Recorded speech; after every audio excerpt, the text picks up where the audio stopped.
Უთქუნაკითები იწერენ პრემიებს, ღაბაბი თანთანებს. ანტალებს დერეფანში ბედნიერი მინისტრი და მინისტრის მოადგილე.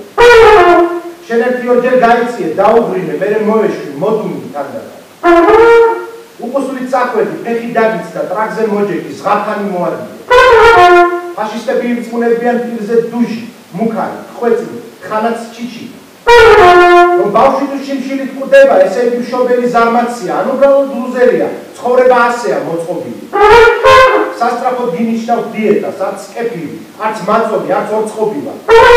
უბრალოდ მშრალად, დღეში სამჯერ ღეჭეთ ხლის ჩივი. ფაშისტები, ყველგან ფაშისტები სხვადასხვა ჯურის და სორტის.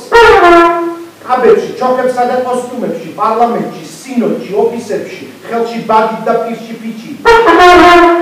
სწორდით ბატონებო და ქალბატონებო და ბატონებო, სწორდით. ნუ მოწიწნით, ანუ მოწიწნით, არამედ ღეჭეთ ხლის ჩივი. ზოგი იწევლება, აშინებს, ხვეტავს პროცენტებს, შარდით მოხაზავს და იბევებს. სხვისი წრევლით და ოფლით ზელს ცემენს, კაფავს, ითვისებს, ღობავს და იშენებს.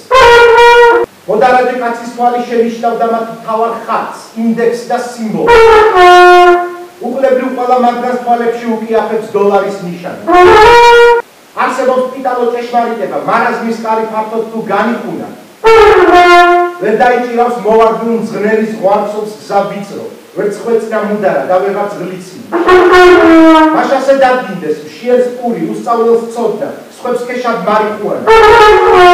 ხოლო ისას ჩაბრასა და აკრძალვაზე უდგება ღეჭოს ხლის ჩი.